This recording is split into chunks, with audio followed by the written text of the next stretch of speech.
Hey, everyone in. Let's go. Huddle up on 3. 1, 2, 3. Huddle up.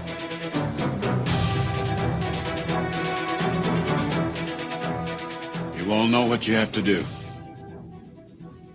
Remember, no one, and I mean no one, comes into our house and pushes us around. This is your game now, gentlemen.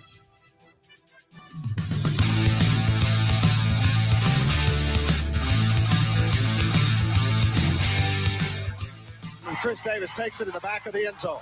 He'll run it out to the 10, 15, 20, 25, 30, 35, 40, 45, 50, 45. There goes Davis. Oh, my God. Davis is going to run it all the way back. Auburn's going to win the football game.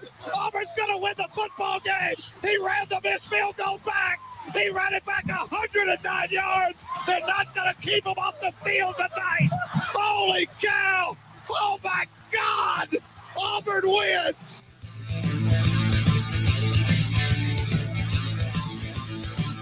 This could be a sentence that a month ago would sound incomprehensible. From 31 yards, McPherson and Cincinnati is heading to the Super Bowl. He called it again, I'm sure. He walked up and he goes, "Can you believe, Coach? We're going to the Super Bowl." And now, welcome everyone to the Huddle Up Podcast. You are looking live.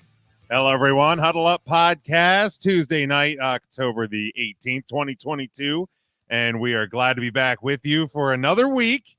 And it is, I feel like almost like a broken record because every week I'm like, this is going to be the one. This is going to be the one where we're going to get to start this show and we're going to know what the shit is going on with the football season.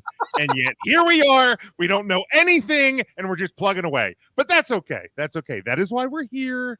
We get to do this thing. We're going to have fun. But make sure you are following us on social media. We're at Huddle Up Podcast on Facebook and Twitter. Head to the link tree on our social medias. That's where you'll find our merchandise over at tpublic.com, as well as our YouTube link, our podcast links. You can find us on all podcast platforms. So make sure you do that. If you are subscribed on Spotify and Apple Podcasts, please give us a rating and review. And I do like to say this. If you enjoyed the show, share it with like one person. This is my challenge to everybody. I always forget to do this at the start of the show. Share it with one person that you think is going to like it and encourage them to do the same if they like it as well. And that, my friends, is how we grow the show. Or if you don't like it, share it with your worst enemy. There you go. Because chances are they're smarter than you and they will like it and then share the show. Well, if you don't like our show, first of all, I don't know why you're here. But actually, if you're here and you don't like us, tell us about it and we'll still have fun with you. Because that, my friend, is content. But no Matt this week. Matt actually on the IR got a little too rowdy at the Phillies game, cheering on their team winning a playoff series. Sorry, EJ, I know you don't know what that's like. Oh! Ouch. Sorry. Well, I mean, it was 7 years. It was only 7 years ago, but okay. Too much? 7 years ago. My bad. But we the three of us are here, myself, EJ and Kyle. EJ, how you doing this week? I was fine until you had that little dig at me. Yeah. I should be happy Matt's not here because honestly, because I need to hear more of the asshole coming out talking shit, about the Phillies. Like I tweeted him after the game, like after they clinched against the Braves, like this is just great, You were complaining last week about Matt being happy, and now he's not here, and maybe it sounds like it's a you problem, EJ. I have a lot of me problems, buddy. Got a lot of me problems. How are you doing? Not great, Bob. All right, Kyle, how are you doing this week? I mean, listen, regardless of how I actually feel, I have to carry the weight as the comic relief up in this beast. Listen, I'm you know why I'm happy? I'm happy to hear that the reason Matt's not here isn't because he burned down his patio celebrating with another damn cigar because of all the stuff that's going well. That's true. That's true. Matt has the most going well. By the way, I noticed how shiny your Cowboys hat was. Is that from the work you were doing at the beginning of the fourth quarter of that game Sunday night? Is that it? I mean, possibly. But good Lord. Yeah, close.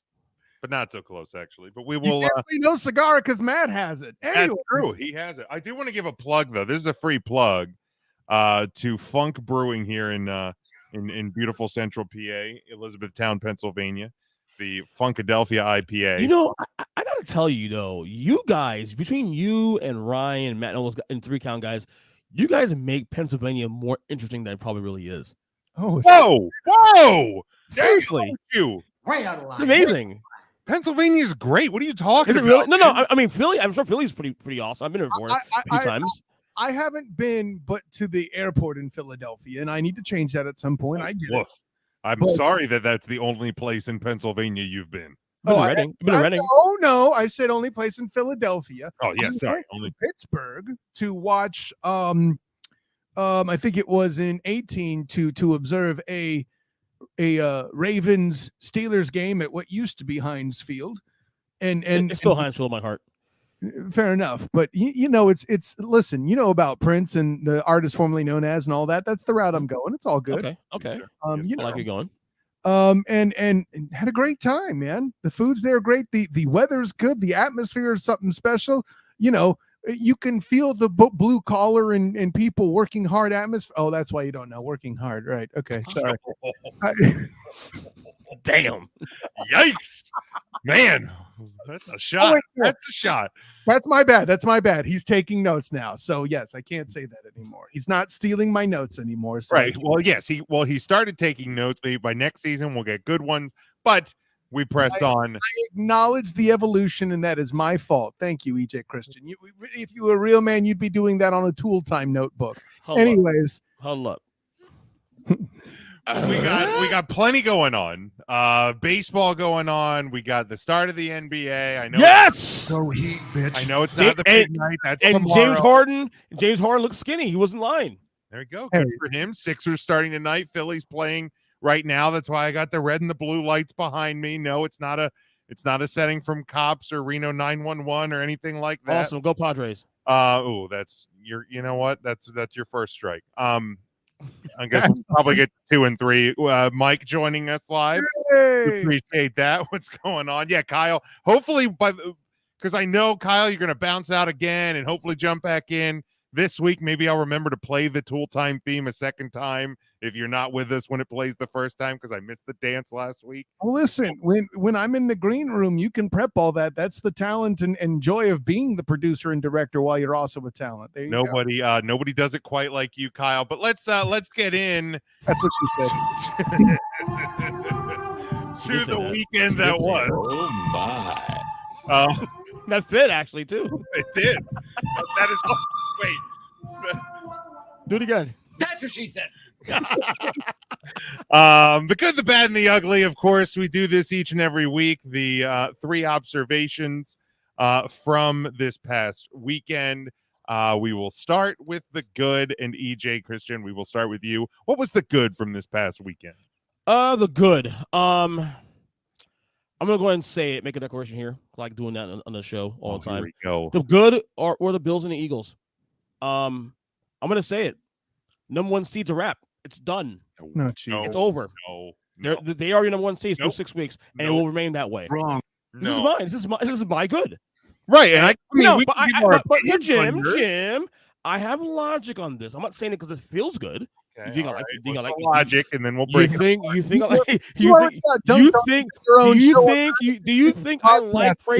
Kyle, this do is you, your show, do you not think I like praising the Eagles? No, I do not. Yes, we do actually. No, I don't. I don't like praising the Eagles at all. Other than Not Jalen so much Hurts. as you Jalen like Hurts praising the 49ers. We'll get there. you said on top of the show, there's so much this when you think that the season goes zig, goes zagging backwards every week. Yeah. The only constants we have right now that we do know coming to the year, at least right now through 6 weeks, is these 2 teams. Okay? So, number 1, environment below them is going to make this a reality. Number 2, the schedules. Because Buffalo, for example, just got through the hardest stretch of their schedule. They shouldn't lose more than 2 games the rest of the way. So unless you have another team that go 14-3 to end the year in the AFC, it's over. The Eagles, same situation too. They haven't lost a game yet. to start there. Right. And you go through the schedule also to the rest of the way. They should win or lose no more than 2 to 3 games themselves. Okay. The problem is, unless you think Minnesota is somehow going to go on a heat the rest of the way, or some other, ain't the Giants, if I'm one, sorry. I mean, great story. I love it, but it ain't happening. Ain't happening. What other are any of those 3-3 teams right now? 6-3-3 teams in the NFC, Green Bay, San Fran, or the Rams are going to heater? NFC West, not the Cardinals. I get it. Yeah, right. But, are they going to go on a heater? Probably not. Okay, look. So it's a wrap. It's a wrap. Number one seed. Hold on. Do I agree that the Bills and the Eagles are comfortably in the driver's seat in their conferences? Yes. I'd still say no, but keep going, Jim. I mean, I would argue they are. Because the Vikings, with the Vikings having a loss to the Eagles, they have to win 2 more games the rest of the way than the Eagles do. The Cowboys in a similar boat. So, like, the rest of the teams in the conference have 3 losses. Because again, I think the bubble's going to burst on the Giants. So I think the Eagles do have a bit of the driver's seat. The Bills do as well, but we're here after week 6. I'm not. You can't say anything is locked up, and I understand. I know on your show, you said like the barring injuries or something like that, but that's the thing is like you can't put a lock on it. Also, like you, EJ, as much as anybody, loves to talk about how divisional matchups can get weird. Boy, that sounds familiar. Who brought stuff like that? So like podcast Bing. Like the Eagles still have to play the Giants twice, the Cowboys, and the Washingtons. I don't know the Bills' schedule offhand. I'll tell you right now. But they still have divisional matchup, and they haven't played the frisky Jets yet, or frisky Patriots also now. You know what I mean? So like, yes, driver's seat, 100% there with you. Locked in. That's where I'm throwing the flag. Well, obviously it's nothing official. You got to play the games. Obviously, things can happen.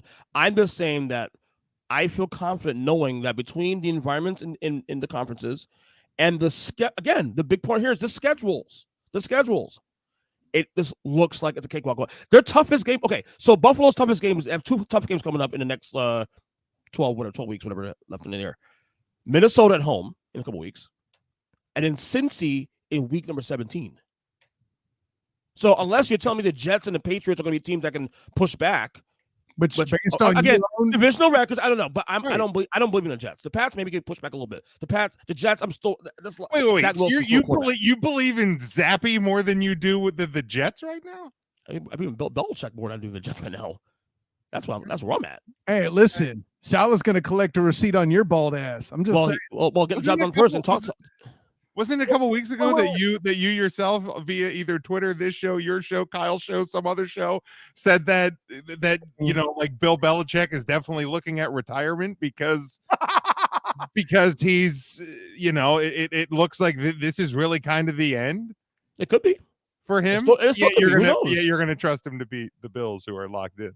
No, I'm saying the better shot. I'm not saying is that Belichick will go down fighting. He's still shown right some prowess. You don't come out and take the team that was at one point the highest scoring offense in the NFL, allegedly coached by Man Campbell, and then shut him out 29.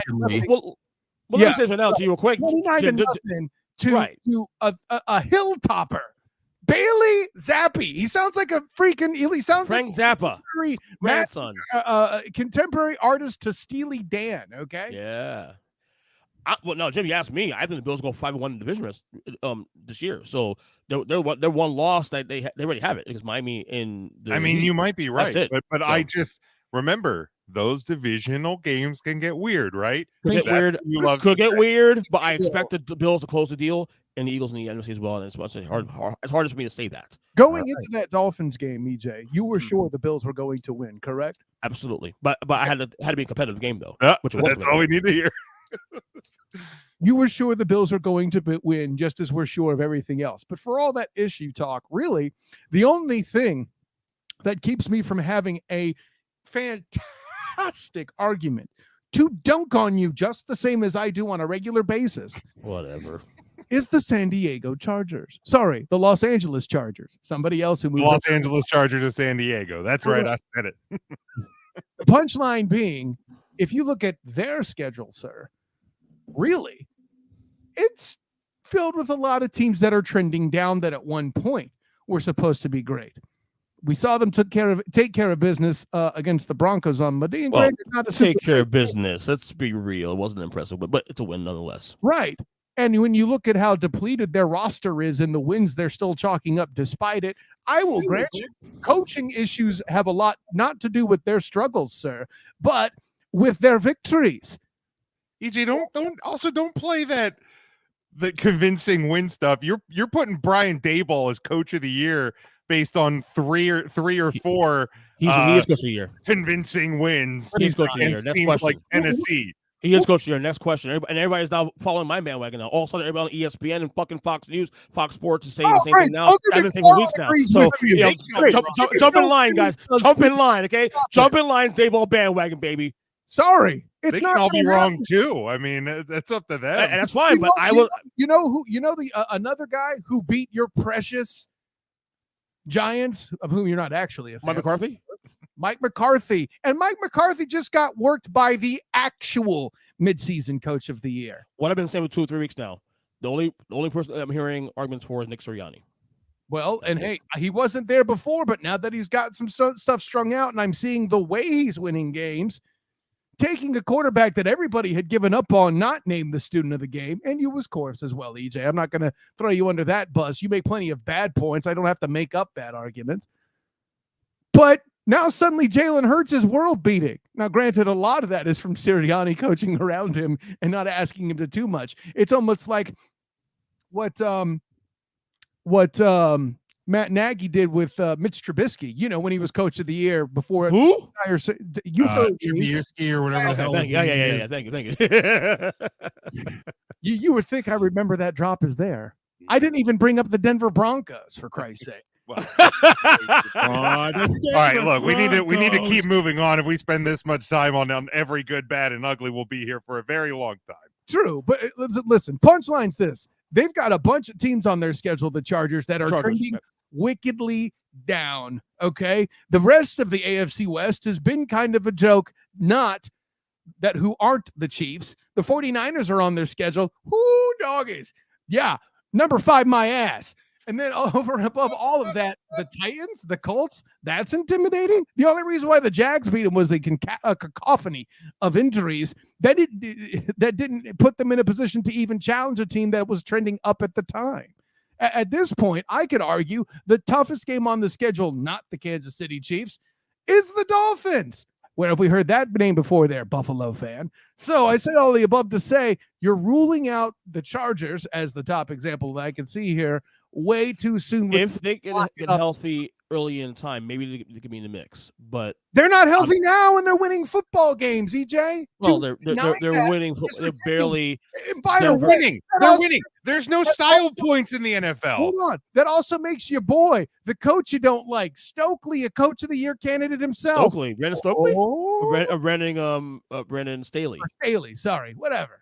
The punchline's this. I know you don't like him, but he's winning just as much as your guy. I'm just saying. Never said they're a bad team. I just said it's not Buffalo's level. That's all I'm saying. But they're only one game back. And the thing is that it takes one slip of Buffalo. So you said Buffalo 1 or 2 losses, maybe. Okay. Well, that was the schedule. I told you. That was the schedule. Right. And I'm not disparaging the prediction of them possibly only losing 1, maybe 2 more games. But if you have a slip up here, you have a slip up there. Chargers get on a heater, all of a sudden the Chargers are in the driver's seat. There's high winds in New England. There's that's the thing. I mean, if they leapfrog Kansas City, of course. I mean, the time right now for the time being, but tiebreaker so far. So yeah, sure. No, they and listen, I love the point that is being made that they're 2 games up on Kansas City, and only Kansas City. That's why I didn't use them as the argument. The irony is Kansas City is the only thing that makes them truly, air quotes, safe from the Chargers right now. It's very interesting. Yeah. All right, Kyle, what was your good from the weekend? I don't know so much about the celebration per se, but I'm going to go ahead and say it as the guy who was campaigning for them to be number 4 in the national rankings, whether it be here on the Huddle Up podcast or on the Student of the Game podcast. Bing! Apparently, teams that wear orange can be back. It's just from decades and decades. It's not in Florida. Or Texas now. Well, that's true. Or even they were wearing white. I'm just saying. The punchline's this. Tennessee beating Nick Saban, which on this show I said I could see it as a possibility. I just wasn't brave enough to bet against Nick Saban. Credit to Matt and I guess EJ for following along due to peer pressure. But no. Let's pause right there a second, buddy. Oh, here he goes. We did a segment on this very show last week. What's your one guarantee? Who called the shot? Who called the shot on Twitter and said, I'm going to call my shot on this game. I said Tennessee will beat Alabama. Okay. I call my shot on that segment. 800,000 or is it only 750? The punchline's this. That the only problem I have is that they took their goalpost down by the river. Yes, he said that's great. That's great. Why? I'll tag on with this one because my good was the we know what your good is. It was the shakeup in college football. Mike has his good as the goalpost in Tennessee being floated down the river. But there was a clip. I don't know if you saw it. Maybe I sent it to you guys. I can't remember, of Tennessee's president watching the goalpost getting ripped down in his like luxury box, and the person filming him is like, how much is that going to cost you? He goes, I don't care. Let's do this every year. Well, the part that wasn't revealed at the time is they have a spare set of spare goalpost stored somewhere there in the stadium, allegedly. So sure, I mean, you know, you gotta be ready. Allegedly, I don't know why you would have one because you haven't won anything since Peyton Manning was relevant. How about you always gotta be ready, Kyle. But hey, listen, this is why Rocky Top intensifies, baby. I'm with it, and not just actually. I'll expand. You mentioned college football overall as your good, Jim. Listen, I was talking to Matt Murschell of the Orlando Sentinel, recording for the Student of the Game podcast, and I was prepared to do that rock shock kind of moment that I'm known to do with him, who is a true professional at his job. But before I could get it out, he said it. So I can't be accused of blowing it up, man. Amazing weekend in college football, crowned by the Alabama. I mean, so many big games, right? Or the Alabama loss, I should say. By the way, Josh Heupel. Who had Josh Heupel as the guy that would do it? Yeah, exactly. No, not at all. Exactly.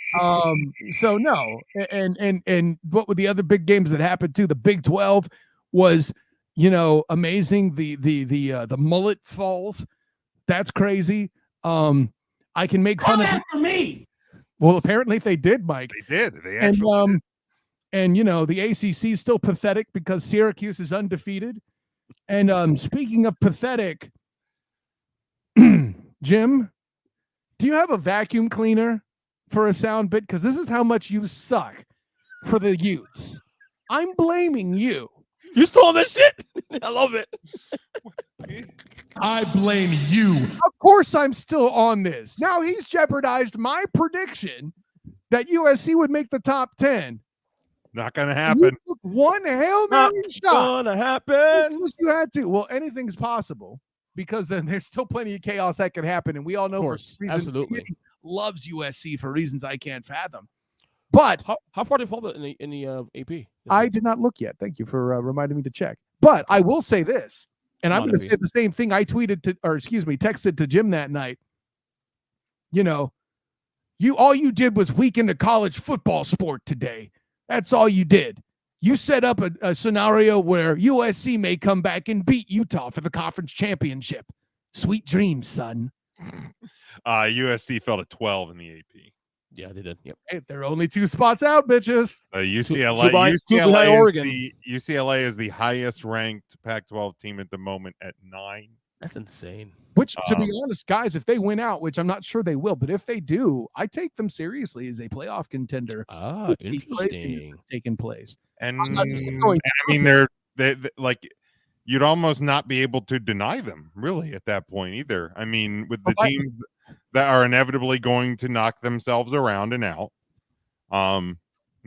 they would probably have a case there for sure. That being said, with Tennessee doing this, there's a loose cannon scenario we might. You revealed it on my podcast today, actually. Did I? Yeah, 3 teams on the student. I don't know about that. You mean on the Earnestly Speaking podcast? I mean, I heard it. I heard you say it. I'm just not buying. We did this last year, and I had you afraid for your life when I brought it up, and you started to hear it. Here's what Tennessee, the Western Division, right? In the West or the East? I think they're Tennessee's in the East, so they're in with Georgia. Okay. So in the SEC, it's at the top of the SEC. It's Georgia and Tennessee. In the East, in the West, it's Ole Miss and Alabama. So Bama and Ole Miss play each other. Tennessee still has to play Georgia, right? And then the winners out of those will eventually play each other. Right. But riddle me this, Batman. Here be the scenario: Georgia handle business as we probably predict that they will, and beats Tennessee. Alabama and Georgia face off in the SEC championship, as we all have foreseen. Okay, so you have Bama beating Ole Miss in a few weeks. Right. Yeah, okay. I think we all do. I mean, that's what we predicted in the preseason. That's what I'm going off. Sure. Okay. Maybe Young will get hurt between then and now, and this will all go away. But stick with the conspiracy theory. When that might actually happen, unlike the Utes being relevant in the playoff scenario. Anyways, Tennessee loses to Georgia. Alabama and Georgia face one another in the conference championship. Alabama wins while Tennessee has won out. Tell me how you keep Tennessee out. If no other conference champion is undefeated, how do you keep Tennessee out? Okay, so is it Tennessee unbeaten, right? Still, but when I'm assuming they lose to Georgia. So in this scenario, you need Clemson to lose a game. Clemson's not relevant. Clemson's the ACC, and they're awful, and they're going to lose. Okay, so you're going to have Clemson losing a game. Which is that really a tall order? Anybody? It can happen. I mean, looking at their schedule, bruh, if they don't lose this week, spoiler alert, we're going to pick it in a minute. Syracuse, who are they going to lose to? It ain't going to be Notre Dame. It ain't going to be Louisville. it ain't going to be the U, and it ain't going to be South Carolina. Okay. So who are they losing to? Let's look at who is currently second in the ACC. Oh, that's Syracuse, the team that is going to beat them, or that they're going to beat this week. We pray they do. I mean, they should, right? Because Kyle implies that Syracuse is a or maybe he flat out said it is a faulty undefeated 14th in the country, right? They're not. Are they in the ACC? Yes. Then they're faulty. So it's not real. Okay. Irish. So it's the ACC. They're faulty. Well, I mean, Notre Dame's not in the ACC. I don't know why we're talking about them. I thought they were going to be in the Big Ten eventually. Kyle, keep up. Who's he going to be there? Is it going to be Syracuse? Is it going to be the Wake Forest team that couldn't beat Clemson the first time? See, but I'm hearing a lot of maybes. You can't rule it out, Jim. That's the point. You can't rule it out, but probably not going to happen. Really? Is Michigan or Ohio State going to lose to another team that isn't themselves? Well, no, that's a good question, right? So with those two teams, one of them has to win, right? And one of them will have to beat each other at the end of November or Thanksgiving. Correct. So if one team wins, then loses the conference championship. Oh yeah, to who? Let's play that game. Let's play who they would meet in the Big Ten title game. That would be Illinois currently. The Illinois Fighting Illini. Yeah, because that's going to happen. Oh, well, but remember, Jim, there was a day when it was Penn State. I forget who it was. There's no way they're winning that conference. Oh, boy. Yeah. Penn State being led by, I believe it was James Franklin at that point. Correct. Yeah. Look at his record in big games. Just saying. That's not the point. Okay. It is kind of the point. It's not. No. It's not here because Penn State isn't the factor. Now, that being said. Well, right. But that was you cited Penn State losing to a team they shouldn't have lost. Let's just say that the scenario that Cal came up with is unlikely, but can't be ruled out. Okay. Is it impossible? No. Is it going to happen? Also no. Which leads me then to the next scenario that'll put. Scenario. Here's the one you can't deny is a big threat. 2 SEC and 2 Big Ten, and everyone's knocking at heaven's door. Oh, that I would. That I can see happening. I think at one point this year we had mentioned it on the podcast that could play out just based on how things have shake out early, and that I wouldn't rule it out. That could absolutely happen. I would not, and honestly, with the way things are playing out right now, if Clemson loses, and TCU or UCLA would be the only other team outside of Clemson that would be a threat to the 2-2 at this point. You see, the problem is that the Pac-12, the Big 12, all have small margin of error because of who they don't play. As always, the Big Ten and the SEC has a large. ACC also too, by the way, in that scenario as well. By the way, Jim, here's the reason why I think you're correct and it won't happen. To my knowledge, I haven't checked the list lately, but Tennessee has nobody on the committee to back them. So there you go. There's that again. Looking at Matt's good. He said the Eagles being up for the moment is good. Who cares? For the weekend, yeah, we're not spending time on that one. All right, God the pad from the weekend that was Kyle. We'll go to you. The pad. Good God, Aaron Charles Rodgers. What a rough go. You know, before I get into that and not beat on that all too much, I got Robert Saleh collecting receipts as if he was going on a spree to get a break on his taxes. Holy guacamole. Hey, that's why they wear green. It must be for the money. You all know Urban R. Shyster. You're wrestling people. Don't threaten IRS. Anyways, here's where I'm at. America won because we got Chiefs Bills. It was on the matchup mania. Bing! 3-point conversion, blah, blah, blah. But Aaron Charles Rodgers may not have a playoff game. I don't know if America wins or loses, but boy, the North is going to be wins. I've been waiting for a Packers collapse. That's even before Aaron. No, and that has nothing to do with how I feel about Aaron Rodgers personally. Yes, it does. I'm tired of. No, it's not. I'm tired of that guy scorching the Cowboys in the playoffs. That's fun. Actually, what do you care? He doesn't own you, or maybe he does. I don't know. I mean, he does. Have you watched the Cowboys and the Packers in the playoffs, Kyle? Maybe it's a timeshare. Maybe he owns you for a particular part of the year. It's the reason why there's so many sports fans that hate Tom Brady, because he owns them at some point in the postseason. So, you know, Brady never hurt me. Aaron Rodgers has hurt me as a Cowboys fan. Yeah, they've been relevant enough to play Brady. I'm not denying that. Okay, you're not. You think you're gonna like surprise me by bringing up like the Cowboys' failures of the past 30 years? I don't lean into it. The people don't laugh at your podcast when I talk. Okay, we can't always just be in the Galladay spirit. We make more jokes than that. There it is, and that's how you do it, EJ. What is your bad? Happy Galladay. I stopped. Relax, Kyle. Jesus, because you stole my bad. But thank God I come to the show with with backups and stuff. Notes. I have notes. Yeah, as I said, I learned from the best. Doing the game report. Bing. We're all good. The Bucks, like they're going to win the NFC South, right? They're going to win the division, right?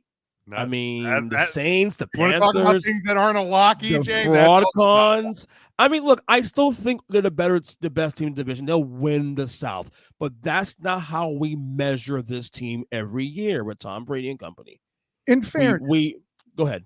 The Steelers finally started the correct quarterback, right? And they have a really good defense. Granted, the correct quarterback didn't finish the game because of injury. Correct. But Mike Tomlin wasn't just going to roll over. No, and in fact, I told Jim this too also. I almost bet the Steelers plus 10 as a result on that.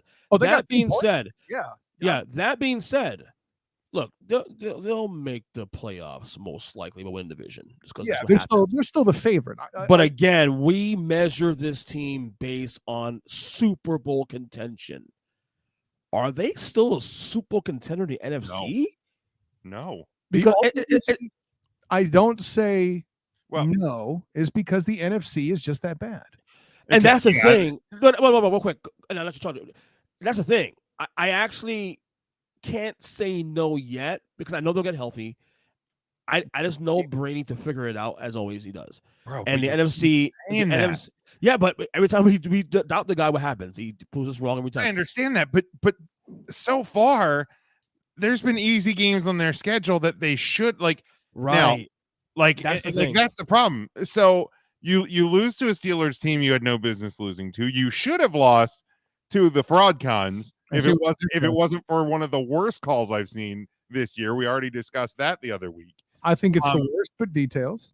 One of them. Mm-hmm. You Top lost three. to a Packers team that, let's be honest, probably shouldn't have lost to.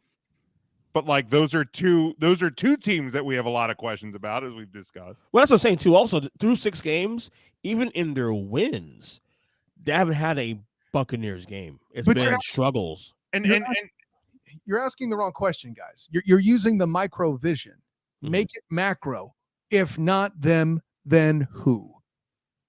So you have the Eagles. We agree the Eagles. We agree the Eagles. Well, the conference in general, we agree the Eagles are the class of the conference They're the top contender so far on a technicality. It's still but the reason why I lean on Kyle's thing, and the reason why I can't say no just yet, is because while Minnesota's playing very well, I don't trust them to close the deal because what evidence do I have to say the sort? The Giants are 5-1, but that's all smoke and mirrors. We know that already. Okay. You know, I can't even and the thing is also even Green Bay to some degree, I can't completely rule out either. Completely, because that team is completely different than last year, and so is this Bucs team. Like, there's only so much that Aaron Rodgers and Tom Brady can do. But that's the thing. If not them, who? Let Jim answer this, EJ, because this is the key to the point.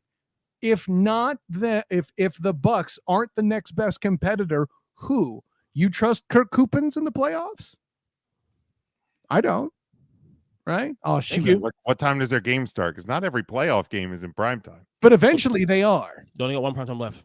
I mean, eventually. No, I mean, if we're talking. No, hold on. Time out. EJ, stop saying that. They're going to flex if they're that. I know. Week 10, we said in the podcast. Week 10, we said in the podcast. But also, even in the playoffs, you got prime time games potentially. But isn't the thing with coupons, Cousins, not just prime time though? EJ, it's his show. Let him answer the question. Okay. I want to hear this because I'm curious.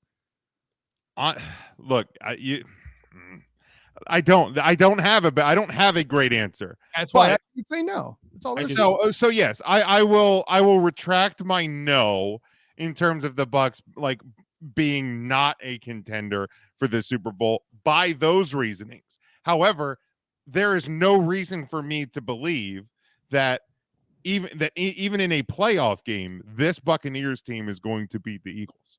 No, that's a great. Yeah, that's a separate. There's no reason for me to believe that. And also, over the next couple weeks, we're going to see what a returning Dak Prescott can do with the Cowboys.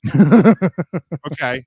We laugh, but it's not just Dak returning, it's the coaching decisions of Kellen Moore and Mike McCarthy. Thank you. Are they going to make Dak throw the ball 45 times a game?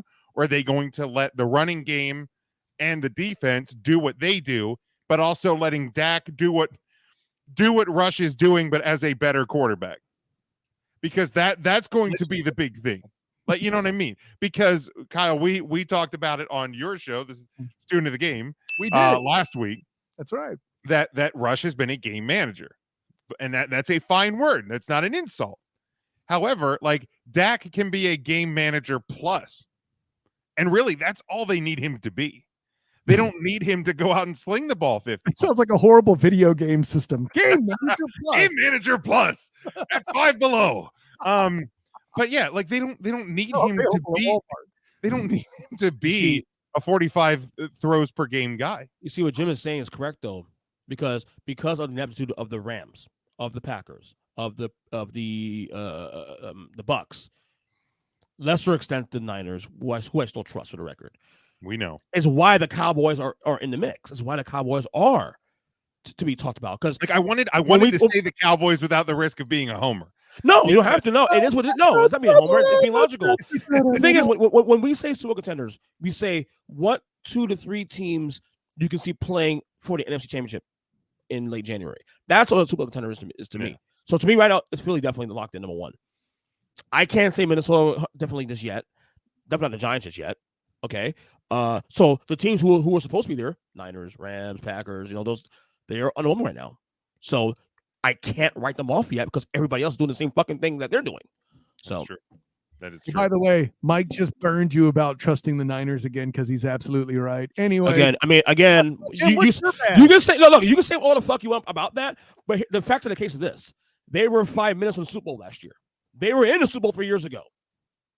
Facts were feelings. Bottom line. Ho. Did you see Jimmy G's stat line in that game? Yes or no? Which one? The Atlanta game?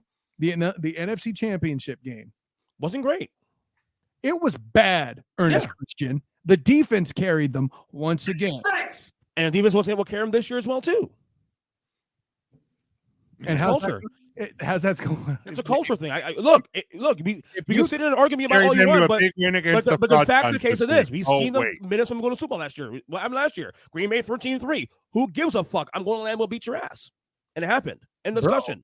I was the one that don't act like I wasn't the one that predicted the ish in December when I said if they meet this team, it's going to happen this way. And then somebody told me Debo was going to be hurt, so I picked against him, and then he wasn't hurt. Right. Remember that. Mm-hmm. All right. EJ, did you give your bad? I did. It was the Packer. It was the Bucs. Okay. My bad from the weekend, and it's not just a shot at EJ's alleged Giants. Allegedly. It's the Baltimore Ravens. This is the third game this year that they have lost that feels more like a Ravens loss than an opponent's win. They'll agree with you. And if they don't figure that out, like, here's the deal. Are they going to win the North? Probably. The Bengals are going to have something to say about it, and that's the only one that's going to have anything to say about that. They're a playoff team. We'll leave it there. So the Browns might enter the chat, man. Yeah, I don't think they are because they are not getting any better, and we're still how many weeks from Deshaun Watson returning? Whatever the hell that means, because he looked like he didn't even know what a football was when he saw the field in the preseason. Oh, I saw that in person, bro. You ain't got to tell me. You know what I mean? And like, I get preseason and actually getting on the field, blah blah blah. But like, I'm selling. I didn't buy anything on the Browns to begin with, but I'm definitely selling it based on what I've seen the last few weeks. Of course. When it comes to division physics getting frisky, the AFC North is among them. The only reason I bring it up, I think there's a better chance we see 3 SEC teams in the playoff than there is we see the Browns in the playoff. Factual. But I'm not prepared to rule them out. I'm just saying. Oh no! It's a me when you said Ravens, Jim. They're a playoff team. Let's go there. Whether win the North, I don't know. I mean, they should be. They should be. I agree with that. Okay, but the bottom line is they are 3-3. Okay, there's the Chargers are 4-2. The Jets are 4-2. The Colts are 3-2-1. Okay, if the Bengals catch and pass the Ravens, and the Ravens continue to lose games, because that's what the Ravens have done 3 times. They have lost games. So they were winning and they lost them. So let me say this real quick. Sure. I think their issues are fixable. Absolutely. Fixable, okay. I agree. They're literally, if you look at it in real time, they're probably a combined 5 minutes in 3 games from being 6-0 right now. Please agree. Just hold leads. Look at the stat. Look, and I told Giant fan, look, I'm so fucking happy with 5-1. The Giants are 5-1. I'm happy. You're wrong. I'm happy. But let's also look at logically speaking. And I told my Giants friends this. Oh boy. Look at the stat. Look at the stats of that game. The Ravens should have won that game going away. Correct. They outgave the Giants double on yards and everything else. That's what turnovers do. Yeah, we get you. It just takes one big turnover. Okay. The Ravens lost that game. Yes. They lost to the Bills because they gave it away. Not taking any credit away from as good as the Bills are. Right. But the Ravens were up 20-0 at home, and they lost. And they also gave the game away on the road at Miami. Yeah. Correct. No. At home. The Miami game was in Miami. Yeah. Oh, no, it's at home. That was in Baltimore. Hold on, Justin. Trust me, it was in Baltimore. Trust me. It was in Baltimore. Are you sure about that? I'm 100% sure. I'll put my kid's life on the line for that. Good, because your kid can stay alive now. He's right. Yeah, good. Yeah. Okay. That's my bad. I thought it was in the Giants game was in New York. That was the one they on the road. You're trying to kill EJ's kids, Jim? Jesus. Let's not put that out on the air, okay? No, but seriously, the Baltimore Ravens, I think they're probably here's my thing. It's like, okay, so is Tampa going to figure things out in 2 weeks? Maybe, maybe not. Okay, but you play in Tampa in 2 weeks. Okay, you still have games in Jacksonville, at Pittsburgh, at home versus Pittsburgh, and also at Cincinnati at the end of the year. Mm-hmm. There's other games in there that you should win, but there's other teams that you play. Agreed, if the Ravens can't, and I agree, they're that close to being 6-0, but they are actively losing games. They can actively lose themselves out of the playoffs. Is my point. I'm not locking them in as a playoff team. Right. What's clear is that they can play above them. They can play with them because they just did. Okay, they can play with the elite teams in the league. So let's close games out. One play. We can solve this just going back to Jim's opening statement. Baltimore will probably win the AFC North. The inflection's perfect, but the statement's also true. Let me say this quick, though. While I agree since it's a better roster and team, I think their issues are probably a little bigger than Baltimore's. Because, again, what is Cincy's biggest problem right now for me? Tampa's? No. Cincy and Baltimore. I'm comparing the two teams. Okay, I didn't hear you. All right, so it's okay. It's okay. Yeah. Cincy's O-line is still concerning. And if they get Burrow killed by week 12, that's a problem. Baltimore's issues is solely just closing the game out in the last 5 fucking minutes. Fair. I would argue you're underselling a little bit as somebody who is not only, let me show the credentials for those who are watching the video, a lineman himself, and also has watched this actually happen in person with the UCF Knights football team, whom I cover for the Black and Gold Banneret. Bing! Thank you for the setup, EJ. Their offensive line from the spring game to now halfway through the season is not the same unit. Oh, sure. It's the same men. No one's gotten particularly hurt other than the center who's a little banged up, but he's still playing. But they've started to gel, and that's what you were missing. Everybody came together at the same time for the Bengals, right? Joey Burr got over all his appendectomy stuff, and the lines started to get that chemistry to where they weren't 5 dudes; they were one unit. I hate to use the cliche that comes the most from the middle of the line, but it's a real thing, right? Allegedly, stereotypes are based off real things. So too are cliches, and the lat one allegedly. Yeah, and that one for the line holds in Cincinnati. So I hear what you're saying, but let's not act like it'll be impossible. Will Buffalo have an easier time to repair? Maybe, but be careful. Well, and I want to hit on 2 points that Mike made here, and then we're going to move to the uglies because we want to keep moving this along. Yeah. The Ravens were also 25 seconds away from losing to the Bengals on Sunday Night Football and being 2-4. So like you want to play it's just the other side of the coin. You want to play that almost 6-0. They were almost 2-4 at the same time. And Mike being a Bengals fan, let's make sure we make that clear for everybody listening. You're talking about Joey Burr might get blown up by week 12. Lamar could also blow his knee out or get hurt running around like a crazy man because he has to. So if we want to play the ifs and whats and all that, then there we are. Matt's bad from the weekend, and I'll co-sign on this as well. Tommy Rees's play calling and Drew Pine's poor play at quarterback for Notre Dame losing to Stanford this past weekend. A very bad loss again at home. I remember somebody to do my best Matt impression. I remember somebody saying in the preseason how they were going to take care of Stanford. You can deal with him next week. Let's go to the uglies. EJ. Thursday Night Football last couple of weeks. Ooh. Yikes. Ooh. And look, I'm not one of those guys. Like I've complained years about like not having Thursday football, not having Thursday Night Football in general because I like my weekend football to be on the weekends and have like space and all that. And they've had some decent games to start the year. The last couple of weeks, Thursday football's been kind of meh. No, like not meh. Like mid. Thing sucks. Like what the fuck are we watching, bro? Commanders and Bears this past week, and this week we have the Saints and the Cardinals. That should theoretically be a little better. Theoretically speaking, but I mean, we'll see. Like, it's not going to be great, but it's not going to be, Washington and the Bears. Right. It's just like, wow. Like, look, you can't predict what's to happen for your starts. I like those orange Bears helmets, by the way. I do. They look pretty tough. I do like those too. Something else that's orange that isn't back. But here's the reality, though. People are bitching about the game before the game started, and yet people still watch. I guarantee the ratings through the roof for that game still be Oh, because yeah. it's NFL. The NFL is king. There's no denial of that. And not only that, Amazon. Yeah, exactly. Amazon's having that moment of a team that beat themselves. The game is awful, but look at all this money. Well, yeah, Jeff it's like, I mean, Bezos. like here's the deal. I said it on the Take 3 Wrestling last week when we were talking about how bad Thursday night's been during the game. My wife and I, we subscribed to Amazon Prime for the year. It's the first that, like, besides like a month free trial or a week, or a month for $3 or whatever deal they throw at us every now and again. This is the first time we've been long-term Prime subscribers because the football's on Thursday night. I know that game also might have been a bad game. That game also has not only it's football, but also it's also legacy franchises in Washington and Chicago.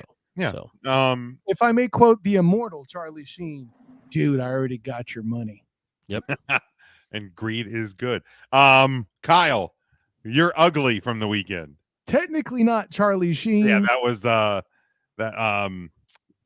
Gordon Gekko, Michael Douglas. Yes, in Wall Street. I get that I should know that as I'm somebody who co-hosts the Hilarity by Default required viewing podcast. Anyways, thank you for that, Jim. Not the bell, the setup. Why not both? Ever? All of it. Yeah, all of it. My ugly, the Big Ten, other than Ohio State and Jim's Michigan Wolverines. Good God, Penn State got their entire ass kicked. Like, I know. I listen. I don't want to reveal too much of your personal life, but I'm sure you had a good evening. So, yeah. Look, like I said, look at Penn State and James Franklin's record in big games against top 10 opponents. All I'm saying is I would have called the game a spanking, but I wouldn't want it to be accused of you bringing your personal life out in the open. Oh my. All right. Matt's ugly from the weekend, similar to EJ's bad. Tom Brady's continued fall from grace. It doesn't look good. I don't think it was that bad though. I thought he was definitely average. I don't think it was that bad though. That's not what you expect from Tom Brady. Like, correct. And that's there's a level, there's a bar that has been set, and I understand he's 48 something, wrong side of 40. But yeah. The reason why I'll accept ugly is I heard Burger McFarlane evaluate that game, saying that Tampa quote failed in preparation. That's not something you hear a lot associated with Thomas Edward Patrick Bieber Brady. And I mean, look. Do I think it's a big deal that he was at Robert Kraft's wedding? No. Was that Friday? No. Supposed it was Saturday. Apparently. Friday, Saturday, whatever it was. Friday. It was Friday. But however, I thought it was Friday. EJ, there's a word that you love. Uh-oh. I love many words. Yeah. Frisky? No, not that Optics? one. Optics, right. There you go, right? So the optics of the thing, if the Bucs win and Brady looks great and he throws 4 touchdowns, nobody cares. Nobody cares that he went to the wedding on Friday. However, Booger McFarland is calling you out for being unprepared. Of all people, too. Okay. Booger McFarland is calling you out for being unprepared. The optics of him traveling to that wedding on Friday, not good. When someone other than me says it, it's even worse. Right? Right? How bad does that sound? How bad does that sound? My ugly is a guy. He's not even on the team anymore. But Robbie Anderson getting ejected from the Carolina Panthers sideline by his own coaching staff for mouthing off. And he got traded a day later.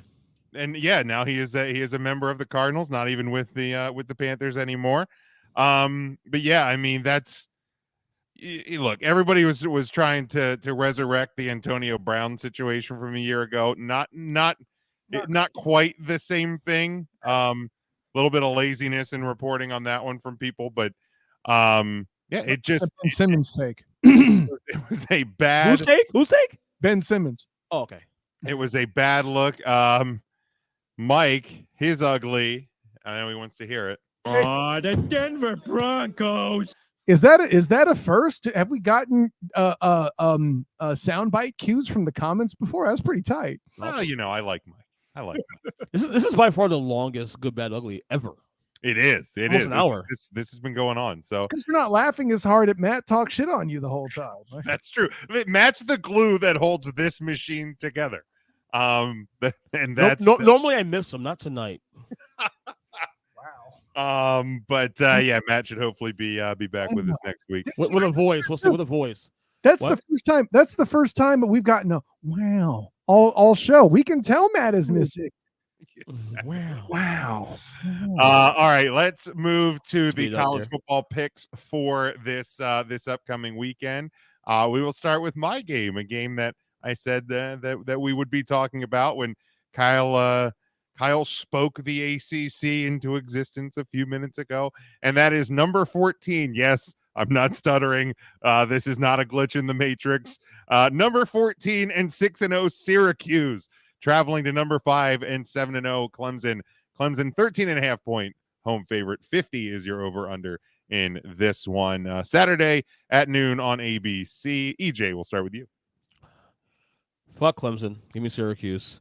Great On the analysis. points. Love it. And give me the under. All right, perfect. Kyle. You know, Syracuse's defense has been getting a lot of it done, and from what I can tell, Clemson's offensive line is their biggest issue, and it is for that reason that I will admit that I am not brave enough to pick against Clemson here. I'm sorry. I hope I get this one wrong, but as bad as the ACC is, I don't care enough to give you any more in-depth analysis than that because it's horrible football that I refuse to watch. Regardless of whatever fans have anything to do with it, whether you are a hatchet chopper or a storm lover, you're not back and you're not coming back, and you're going to be bowl eligible after UCF is this year. I'm still picking Clemson. Oh God. Thank you. Yeah, I would love nothing more for Clemson to lose. I don't think it's going to happen. I'll take Syracuse to cover 13.5. Why not? And give me the under. Matt has Clemson when he just gave me the outright winners. He has Clemson winning outright, and Mike has Syracuse plus and the over. Then we go to Kyle, your game. It is number 20, Texas. They are 5-2 and a 6-point road favorite at number 11, Oklahoma State, who is 5-1. 62 is your over under in this one, Saturday at 3:30 on ABC. Kyle, we'll go to you. So listen, I didn't want to be so predictable that I only pick SEC matchups, but predictable enough that you would know why I picked the game. And the mullet is back. He's going to recover. He is going to beat a team that is not back and wears orange. And, you know, because of the fact that it's the Big 12, bet the over and take the mullet to win the day. All right. EJ. I'm team mullet myself, man. Give me Oklahoma State to win this outright. And I'll take the over as well. Now, You said under? You said over, right? You said over or you said under? Of course I said over. It's the Okay, Big good. 12. Yeah, thank you. Now, Kyle, last week, for the second time this year, I was going to pick against Oklahoma State. But you, Kyle, you convinced me to change my pick. How many overtimes was it? Doesn't matter, Kyle. Yes, it does. It absolutely matters. They lost, Kyle. I blame you. Hey, if it were the NFL, there's not a second overtime. It would have been a draw. Suck it. Well, that's true. That is true, but it is not the NFL. This time around, I'm not going to bite the bait, Kyle. I'm taking the Texas Longhorns to win this game. I'm going to take them to cover the 6 points. Hear what you just said. I heard what I said, and I am sticking by it for this week. You're going to all I know is you left 2 burn marks in my hat where the horns are going to peek out. I'm just saying. But without a doubt, I am taking the over 62 in this one. Mike says Oklahoma State in the over, death, taxes, and the over when talking about Big 12 football. Matt has Oklahoma State winning outright. So Matt, Come after me. is with you guys. Then we go to Matt's game. He's not here to pick it, but it is number 17 Kansas State. They are 5-1, and they are traveling to 6-0, and number 8 TCU, who is a 3.5 point home favorite. 55.5 is your over under on this one. Saturday at 8 o'clock on FS1. Matt, I will give his pick first since it is his game. He is taking TCU.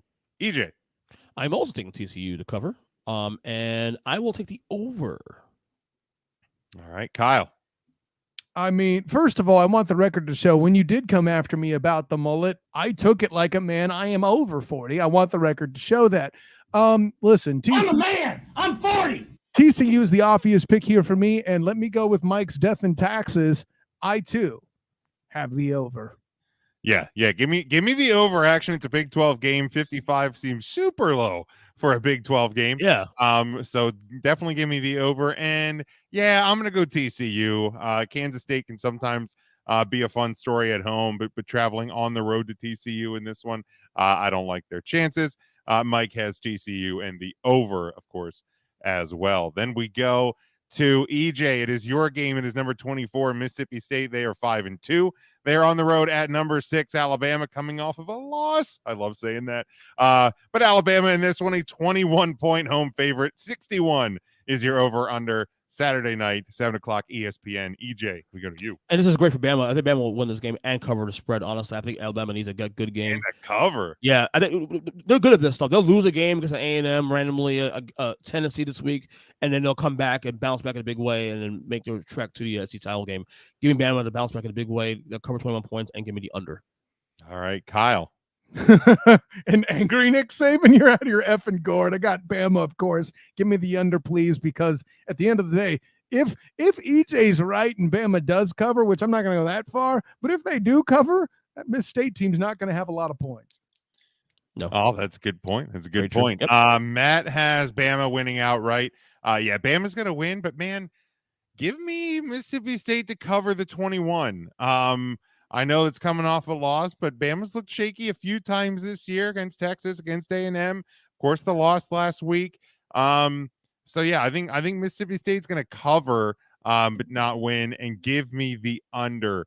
Yeah, I mean, I don't think there's going to be a ton of points. Let's see. Mike also has Mississippi State and the under. And then lastly, we go to the college game day matchup. It is number 9 UCLA. They are 6-0. They traveled to number 10 Oregon, who is 5-1, and a 6-point home favorite. 69.5 is your over under in this one. Saturday at 3:30 on Fox. Kyle. Listen, I've always struggled to take Oregon seriously throughout its life, and the fact that they're number 10 and by my eyes, the highest ranked. No, it's UCLA that currently is. That being said, Oregon's a lot of fluff in my mind. They constantly are. They still will be. I got UCLA doing what they need to do. I know this is the Big 12. No, Pac-12. Pac-12. Or excuse me. Never mind then. I have no problem taking the under. Mm-hmm. Okay, there we go. EJ. Same Z's here. I don't know if UCLA will win this game, but I will take UCLA on the points here, and give me the under as well. Give me UCLA to win, to plus the points. I think they're going to win outright. I think UCLA is definitely the better team. If there's one thing Chip Kelly knows how to do when it comes from a coaching standpoint, it's how to win in the Pac-12, and we're seeing that develop here at UCLA. Yeah, give me the under. I don't think 70 is a lot of freaking points. So yeah, this isn't Big 12 action. This is Pac-12 action. The AARP rule applies, not over 65. Correct. Matt has UCLA in this one, and Mike has UCLA and the under as well. Okay, let's move on here, guys, to the National Football League in week number 7. 4 teams once again on a bye this week. They are the Buffalo Bills, the LA Rams, the Minnesota Vikings, and the Philadelphia Eagles are on a bye. Not the strongest slate of games we've ever seen on an NFL weekend, but we do this nonetheless. Did I say I texted you guys in the group chat about like the game I picked was the only one that had 2 teams winning records? You did. And the way that it is, you'd be surprised to hear, ladies and gentlemen, it's awful anyway. All right, let's start with my Exactly. game, though. It is the 5-1 New York Giants at the 2-4 Jacksonville Jaguars, who are a 3-point home favorite. 42.5 is your over-under in this one. Sunday at 1 o'clock on Fox. EJ, we'll start with you and your alleged Giant fandom. Allegedly. Oh! That was good in Man, stereo. I hope I'm wrong, man. I have the Jaguars win this one. I'm covering 3 as well. Give me the under. Let's see if the Giants can win another road game like that. I mean, let's see. It's been a couple weeks. It's been on the road. So, but right for now, I like the Jags to cover slightly and the under this one. All right, Kyle. You know, man, listen, I've had plenty of time to think this game over, and I still need more time to kind of work it out in my head. Like, if whoever made this line apparently believes all the Jaguar fans when they talk about how they're just going to town and taking Shaquille Griffin to school about that one-on-one he gave up and how bad the secondary is now and blah, blah, blah. Quietly, a very efficient Trevor Lawrence going 20 for 22, but no one's blowing that up like they did Geno Smith. Can't imagine why. Anyways, please also notice that the Colts in question are winning with a Matt Ryan that threw the ball 58 times. That's too much. And That is too much. An injury-riddled squad at the running back position and no carries by Jonathan Taylor in this game. Interesting. By the way, what's the one thing the Giants actually have? A running back against a team that's specially designed to stop the run, because that's what most of the rest of the AFC South does. This is why it's difficult for me to figure it out. Do they have enough to pressure Trevor Lawrence into mistakes? I don't know.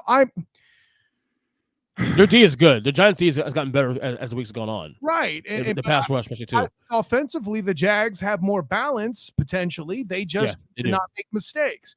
So this is why it's a tough game to pick, man. And you picking the Giants or the Jags, no one's a homer for doing it. No one here's a Jags fan, so who would be the homer, regardless of what your friend Zach says, because he's too scared to say it to me because he's a pansy.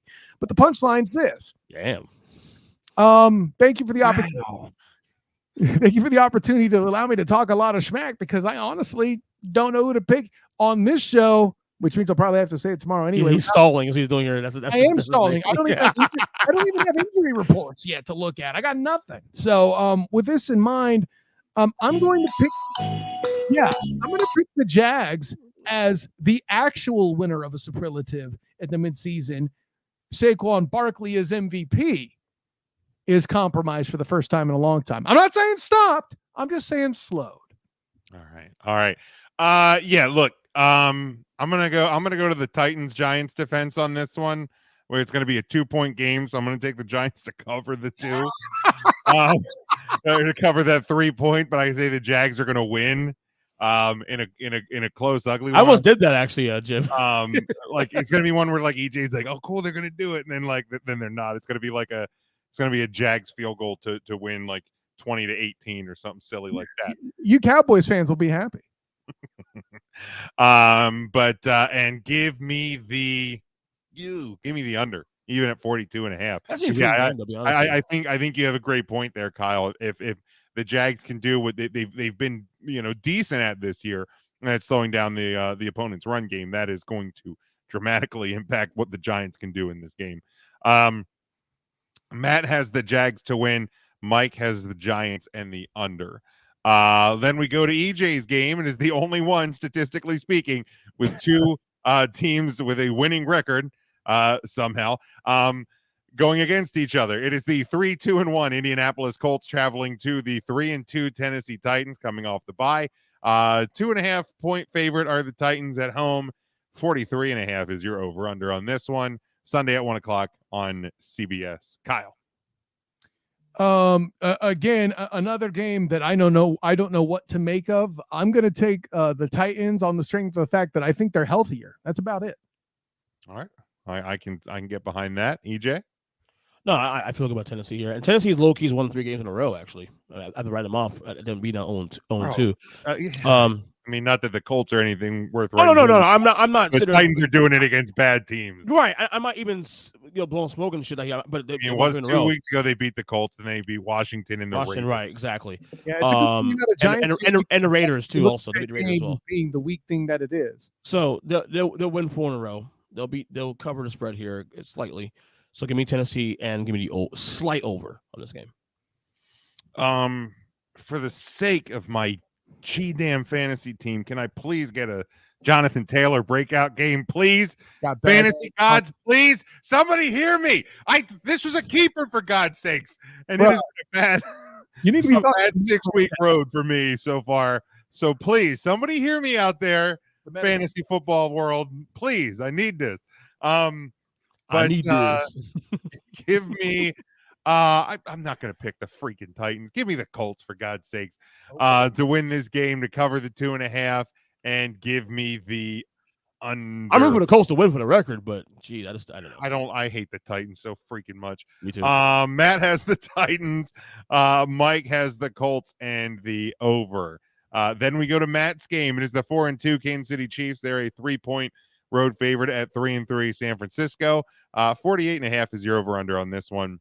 Sunday 4:25 on Fox. I will say Matt has the Chiefs winning this one since it is his game. And EJ, will go to you. This is the game of the week, actually, though. However, based on matchups. Woof, that's a shame. San Francisco. I know. Had they won against Atlanta, we would say you trust them, sure. 4-2, but it didn't happen. Yeah, I do trust them. You'll see the power rankings. Yeah, I know. However, give me. Shut your ass. Yeah, thanks, Chris. Give me I'll take the Chiefs to cover slightly and the under. But God, this is a tough one here. I mean, the sad part is, Kyle, like, as much as we make fun of him, and I know it's really easy to do, but like, he might be right about this being the game of the weekend. This is a bad slate of games. Bad. It's not the game of the weekend because it's Chargers Browns. I'm kidding. No, listen, this one's really Seahawks, but regardless, we'll get Chargers Seahawks. Thank you. Chargers Browns was the other week. No, punchline's this, man. Take the under. KC wins. Period. End of story. Niners don't have enough offense. It'll be 20-something to 10. EJ will be wrong again. I tried to tell you, but you wouldn't listen. Period. Phil Walsh played that, buddy. That is true. That is true. Let me hit it though. I tried to tell you, but you wouldn't listen. Been a while. Yeah. Well, I mean, I haven't had a ton of opportunity to really dunk on you, but maybe it's coming up though. It's coming up. Probably. Yeah. Give me the Chiefs to cover. I'd love to take the over because I have Mahomes and Kelsey in fantasy, but I don't think it is going to be the case. Kyle had to bounce out. He will join. Okay. He'll join us back here momentarily. Just you and I, huh? Yeah. Let's see here. Give me the under in this one as well. Mike has the Chiefs and the over. Next game is Kyle's game, though he just had to bounce out. The 3-3 Seahawks at the 4-2 LA Chargers of San Diego. 6.5 home favorites for the Chargers. 51 is your over under on this one. Sunday at 4:25 on Fox. EJ, what do you got? Seattle's an interesting team, isn't they? They're kind of interesting. I mean, not a great defense, but then they hold Arizona 9 points on Sunday. Like, it's weird. Yeah, Arizona's not good though. No, I agree, but 9 points. You know what I'm saying? I'll tell you what, man. I'll give Seattle some credit here. I'm not a Seahawks fan, obviously, now because I love Russell Wilson. Now that he's gone. But I'll take, you know what? I'll give me Seattle on the points here. Mm-hmm. And I'll take the over. I think we'll get a little bit of a Geno Herbert shootout. Yeah, I actually kind of like the over. I think both defenses can be susceptible. Dude, I can't believe I'm going to say it, but I think the Seahawks cover 6.5. 6.5 feels like a lot of points. Like, it does, especially after last night. Yeah, the Chargers have a short week. I know they're still staying at home, but like, Seattle's got weapons, and Geno Smith. People can make fun of Geno Smith all they want. He's not Russell Wilson, but he is moving the ball efficiently. He's doing his job. He's playing very well this year. We gotta give him credit. Exactly. So yeah, give me Seahawks to cover. Matt has the Chargers. Mike has the Clippers and the over. And then lastly, this game, if you look at the Monday or the Sunday night slate at the start of the season and you saw this game in week 7, you would have thought it would have seemed like a much better matchup. Two longtime classic franchises, but season has not gone the way that either would have liked. It is the 2-4 Pittsburgh Steelers at the 3-3 Dolphins. Now Tua is returning this week. He was cleared last week, but he'll be back in action this week. And they are a 7-point home favorite. 44.5 is your over/under in this one. Sunday, of course, 8:20 Eastern time on NBC and Peacock. EJ. Although you gotta agree that Miami's situation is more circumstantial. I don't think to be 3-3 if Tua was available. If Tua was available, they were at least 4-2. I firmly believe that. That being said, that's still a lot of points for Miami, even at home. Give me Pittsburgh on the points here. I think Dolphins win this game, but in a lot closer game. It's actually a very interesting game, though, because when you have a Mike Tomlin-led team, you saw last week, they will fight. So give me Steelers on the points here. Miami wins, and I'll take a slight over. Now, do we know if Pickett's going to be back, or if my guess is Trubisky or whatever the hell his name is? My guess, honestly, is that Trubisky will start because I think teams are going to be very careful and very overly safe on concussions and whatnot. Yeah. So I've had a guess right now for 4 days out. I would guess that Trubisky. Don't. We need a sound. We need a sound like that. Trubisky. No, okay. We do not. That will never. I can guarantee you that will never get on my board. I'm pulling up. So Tomlin said today that if Kenny Pickett clears protocol, he will start. My Tomlin say, "Fuck them rules, dog. Let's go." Well, I mean, again, whatever that really means. I know they kind of tweaked the protocol, but if he clears protocol, he will start. Which honestly is there should be no surprise. I mean, when you made the change to Kenny Pickett, as long as he is healthy and he is cleared to play, he is your starter. No, of course. I'm just saying that, with all the sensitivity about the issue of concussions now in the last couple of weeks, that I sense teams, especially Miami, to be a little more less on the gas and more on the safe side of things. That's Sure. All right. Matt has the Steelers winning this one. Mike has the Dolphins and the under. So yeah, that's where that wraps us up for the week 7 predictions. But EJ, you know what time it is. I'm not dancing. That's your job, Jim. You're so white. I am, dude. Are you surprised by this? I've told you for years now that I am whiter than rice. It is a fact. It is a truth fact, and that's who I am. But it is your weekly power rankings as we go through them. The bottom 5, the top 10. EJ, let me sad 5.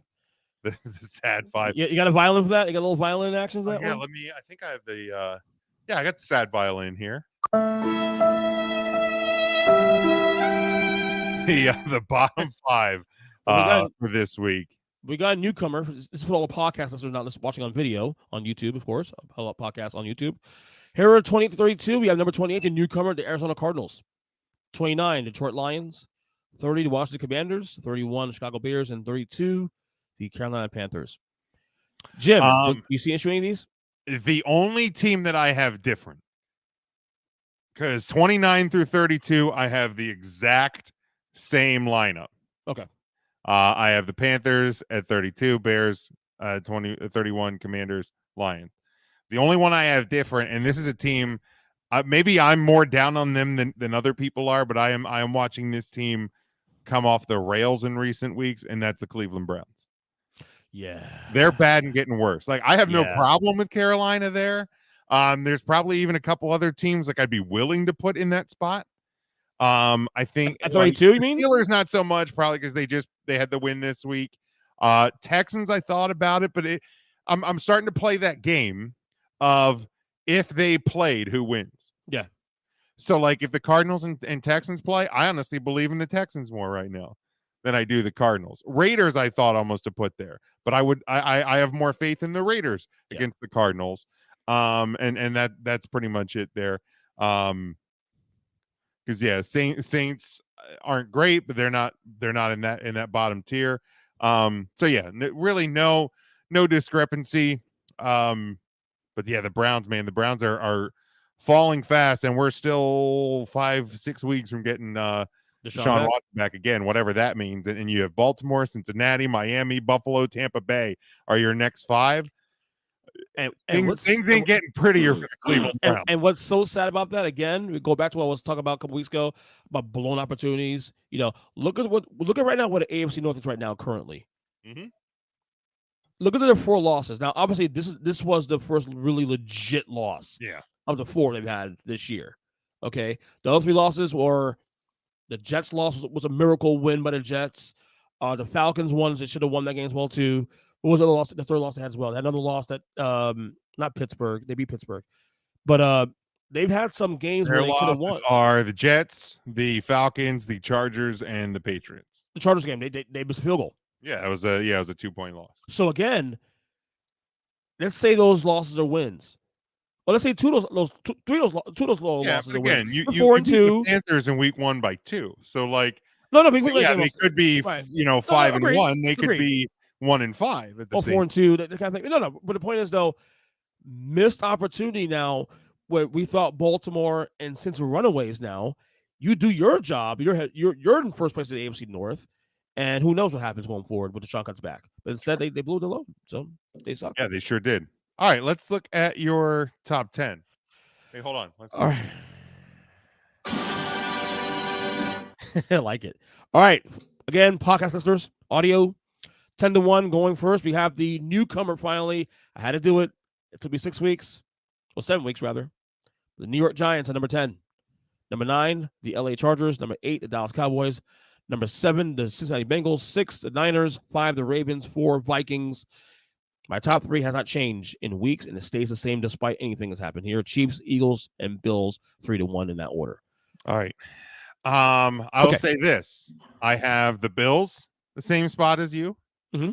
The Eagles, the Chiefs, the Vikings at 4. I have same as you. I have the Ravens at 5. So our top 5, even. Dead on. I have the Bengals at 7 because I still have trust in the Bengals. Yeah, me too. Especially in the scope of where we at in the NFL. I actually have the Cowboys at 6. Okay. I have the Chargers at 8. I can't believe I'm saying this, but I have the Giants at 9. Oh my God. That's crazy. And I have the Jets at 10. I'm almost there, the Jets. I'm almost there. And here's why. And I approach, and I think this is usually where you and I disagree when it comes to power rankings, because I think you look at what we've seen and also where we're going when you're building them. Is that correct? Like because you always talk about like the trust in the 49ers long term. Right. Like you still say you see them as a playoff team, as a contender, and all of that.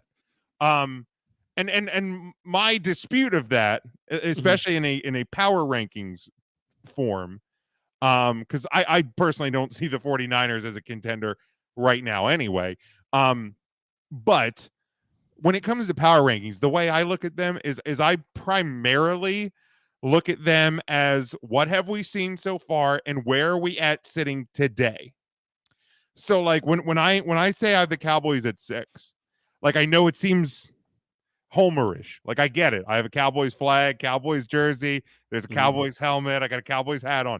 Like I get it. Like it might seem a little bit homerish, but I'm looking at the fact that they went 4-2 without Dak Prescott. They beat the Rams. They beat the Bengals.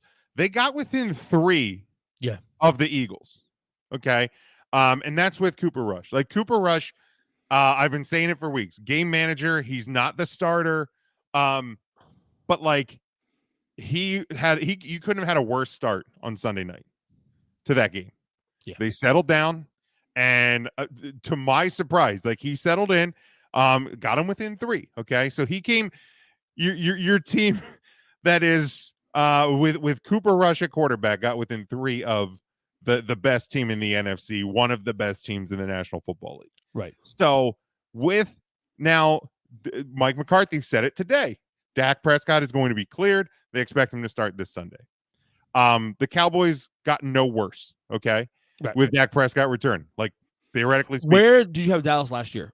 Last week? I think I had them. Did I have them at 5? I honestly don't remember. Because they only went down one spot to me this week. Let me see. I think this is my. And I actually considered leaving them at 7 last week.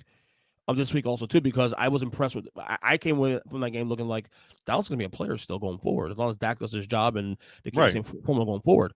You know, like I said, this list for me for the most part like hasn't shifted much. Like the only major changes here is the Giants are in the top 10 now. And yeah, and like here I look at it too, because I know like there might even be some people that go the Jets, like they're 4-2, they're not doing anything super impressive, right?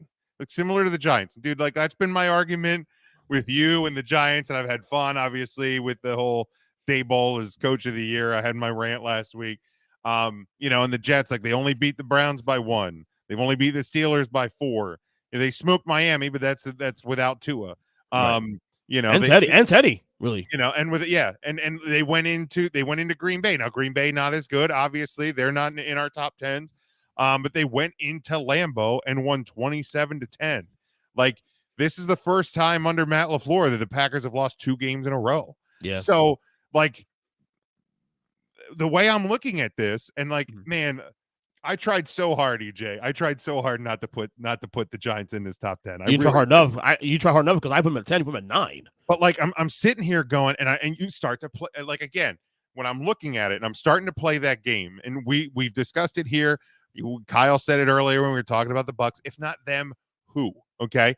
So I'm looking at it and I'm going, man, do I believe that this Giants team is super for real? Is the bubble going to burst? I think the bubble's going to burst. I don't think this Giants team is one of the 10 best teams in the I don't think so either.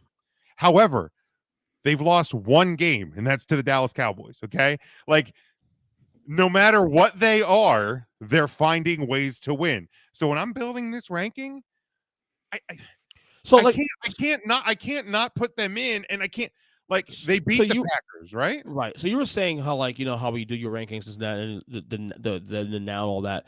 I also look at teams like certain teams get a pass and trust. This is what I say about trust. The Niners, to me, it really doesn't matter about the record because I think even if they're 10-7 or 9-8 going to the playoffs, I still identify them as the most dangerous team in the NFC playoff picture because of what they do. Last year was an example of that. You saw happen last year in the playoffs. They were 10-7, got in as the 7th seed, or technically the 6th seed, but the last team got in the playoffs. And then like they win in Dallas and win in Lambeau, and are minutes from going to the Super Bowl. So certain teams get certain leashes. Dude. You know what I'm saying? The top 3 teams on our rankings only get a lot of leash because of what they've done. And in the case of the Buffalo Bills and the Kansas City Chiefs, they've been able, over the course of a couple of years, have gained trust. That's why the Chiefs last year took a long time to get on my top 10, remember? Because of the fact that they've built so much trust through the years that, okay, they're struggling, but I expect them to turn it around. And what happened? They turned it around and became number 2 seed. Right. And that I think that's really where the fundamental difference between you and I in building these rankings are.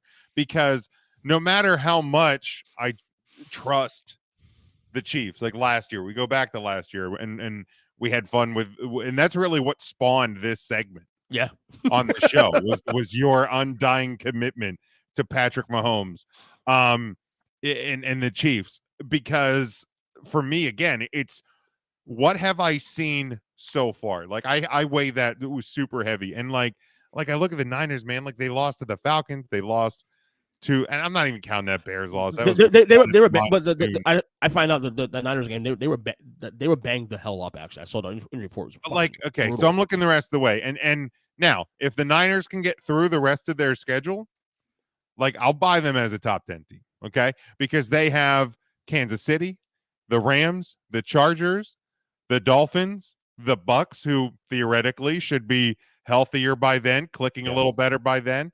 They go to Seattle. They go to the Raiders. They play the Cardinals twice once DeAndre Hopkins will be back. We'll see if that makes a difference. So, like, if the Niners get through their schedule, they win the West, I'll buy them as a top 10 team.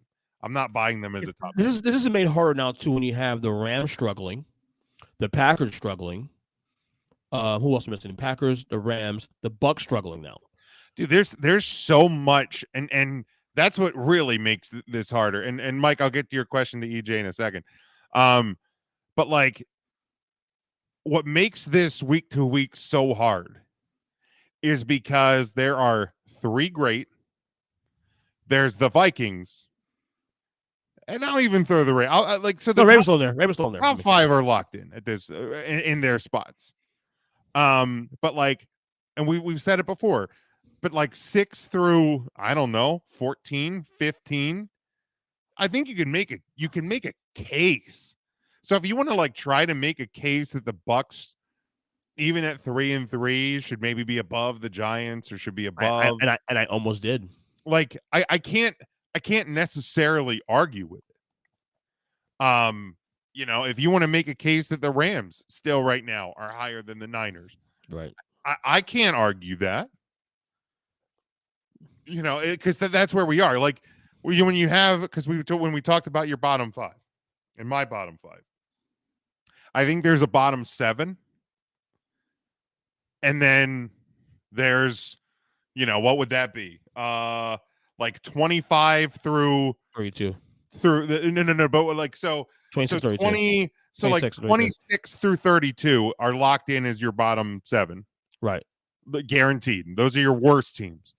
So then from like 25 to 11, you know, 15, 14, 18, somewhere in that group, there's a grouping of teams.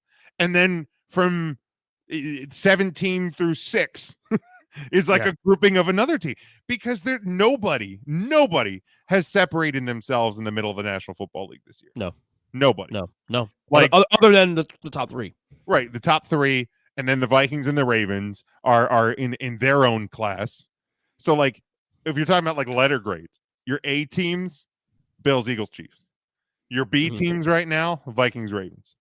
Everybody else. Yeah. Then there's a whole lot of C teams. You know what I mean? Yeah.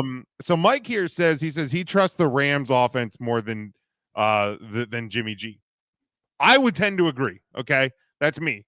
I would trust the Rams offense more than Jimmy G and the Niners right now. Oh yeah, I think if you're isolating it into the offensive argument, yes. So, but he says so why for you? Because you have the Niners at 6. Like, if you want to put the Niners in the top 10, I think you should probably bump the Bengals up, the Cowboys up, the Chargers up, and now you're talking Niners territory.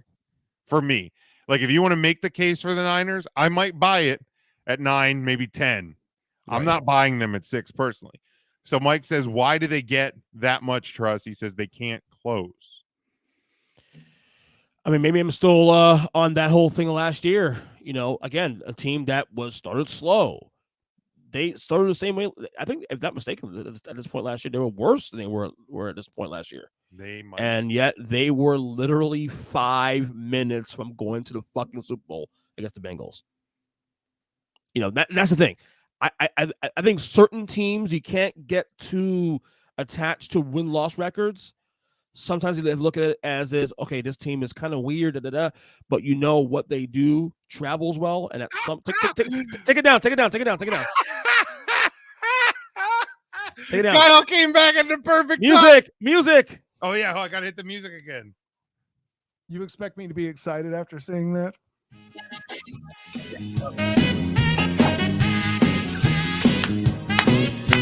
Better than Jim's dance.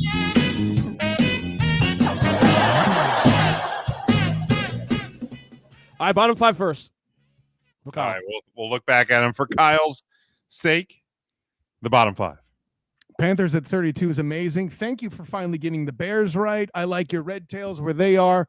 Lions at 29 feels a touch premature, but I won't get mad at it. Cardinals at 28 is just flat loco. I don't know where you're going with that.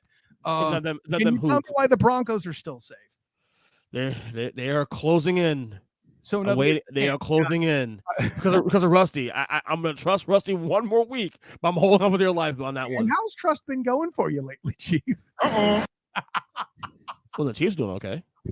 I see what you did there. By the way, Oakland probably a better choice than the Cardinals too, considering also that the Cardinals beat them directly. There's that. I know that that's not necessarily important in a power ranking, but I just thought I'd mention it. Right. All right, and then Kyle, for you, we look at the top 10. Oh dear Christ. So I don't even know what the hell to do with this. Just abominable trash. First, let's start here. Bills should be top. Yes. You got the Eagles in on the technicality because you don't want to keep the Chargers higher than them on a week when they lost. Cool. Ooh. What the what? What the the Niners, right? No. Okay. Is it 4? All right. So here's what I'm gonna do. I'm gonna grab onto the host ring here. So because you did the thing with me with the Bucks earlier. If not them, who? So if not the Vikings, who is your number 4, Kyle? Well, see, here's the other thing here's the problem. The reason why I can go if not them, who is that the NFC is guaranteed to make the goddamn Super Bowl. That can't be dodged. There's no getting around that. There should be no NFC team in the top 5 other than the Eagles. Period. Point blank. End of discussion and sentence. Ravens ahead. Bengals ahead. I could probably campaign successfully for the Chargers ahead. Okay? What exactly have the Vikings done? Especially beating a hapless team who started with their 3rd string quarterback and had to get ready for Teddy on the strength of injury. Put your hands on that microphone. You don't get to talk yet. I'm just kidding. I actually, to be honest with you, though, Kyle. Oh, no, don't say I was. No. Hold on. You're gonna like this. this. I'm gonna sing to you. No, just no. Please don't do that. No, you're gonna like this. You're gonna like this, though. Video when he did that was a cool sight. I'm not. No, I don't trust Minnesota at all. So I'm with you. And dude, I really what I had last week. I had one last week about 7 and Come on. I almost left my 4 the exact last week. Here we go with this almost bullshit again. Like, but at some point, you have to start looking at record to some degree 6 weeks in. At some degree.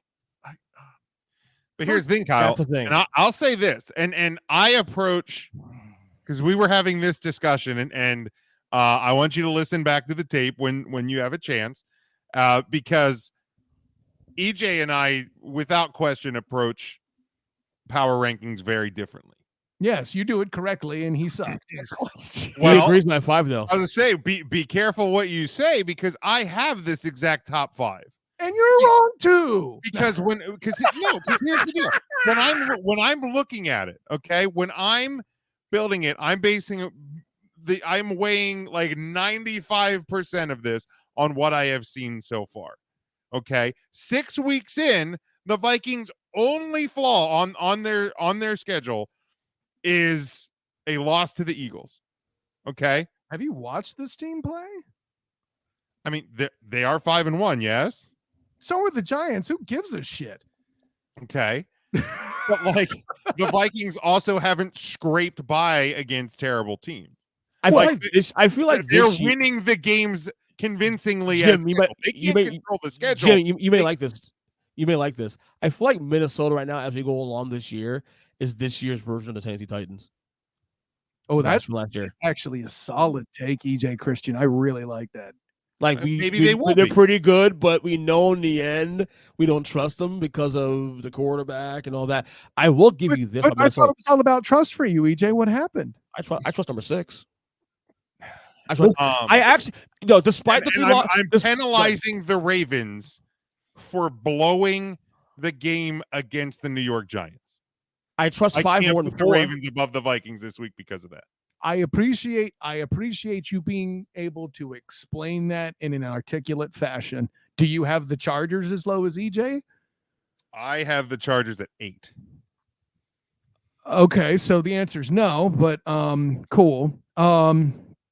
Yeah, I and the Bengals at 7 to me is haplessly unexplainable. Too low? Yes, absolutely.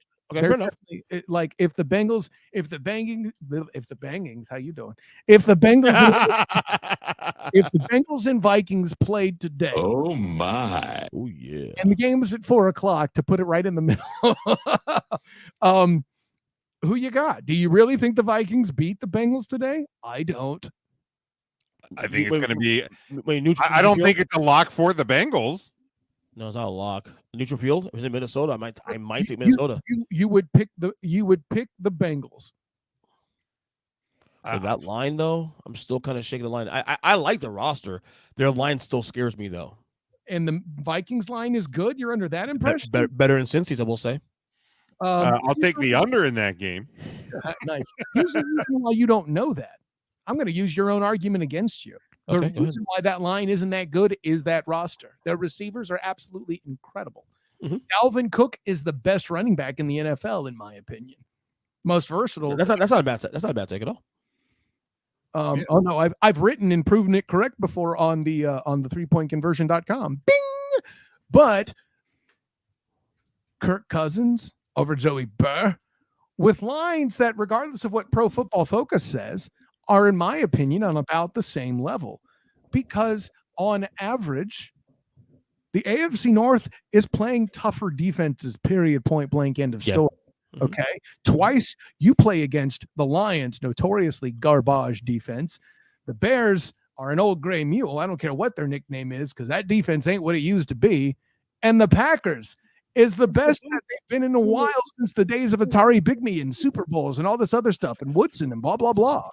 So let me ask you a question. Still ain't that good. Let me ask you a question. So obviously, I had a problem 1, 2, 3. I mean, obviously, the order, maybe whatever we can. No, the order's fine. I get it. You have to penalize the Chiefs for losing a game. Totally get it. Well, they were 3 last week. Also, this hasn't changed in 3 weeks. Just because you double down on your garbage picks doesn't make you right this week. Anyways, continue. How would you round out 4 through 10 right now? Then. Okay, so Ravens ahead of Vikings. I get Jim though. You want to penalize them for the Giants game? Totally get it. Even if it's a self-inflicted wound, fine. Bengals. Let's even give Jim credit. I put the Bengals at 4 before I put the Vikings at 4. Bengals at 4, Ravens at 5. Okay. I can make a case for the Chargers at 6, but wait, real quick. Ravens did beat Bengals though. So did that play a part in that? Are you still Bengals or Ravens? The Ravens did beat the Bengals. But remember how close that game was, as was very wisely pointed out by our friend The Burn, who, by the way, will be helping me with midseason awards in a couple of weeks. Bing! Student Game Podcast. So because those two teams played each other so close, and the Ravens, going by Jim's logic, losing to a team that even you call hapless as a Cowboys fan, and your New York Giants, regardless of their record, who's only in the top 10 because of their record, who I'm only allowing in the top 10 because of their record, and midseason MVP Saquon Barkley, who's carrying that coach Brian Daboll to look better than he really is. You're wrong there, but go ahead. Other than the fact I'm absolutely correct. You're wrong. Go ahead. Based on what? Brian Daboll's coach of the year. Run away right now. Stop. So no actual facts, just trash. Moving on. So you asked for me for my top 5. There you have it. Yeah, Bengals, Ravens. Okay, go ahead.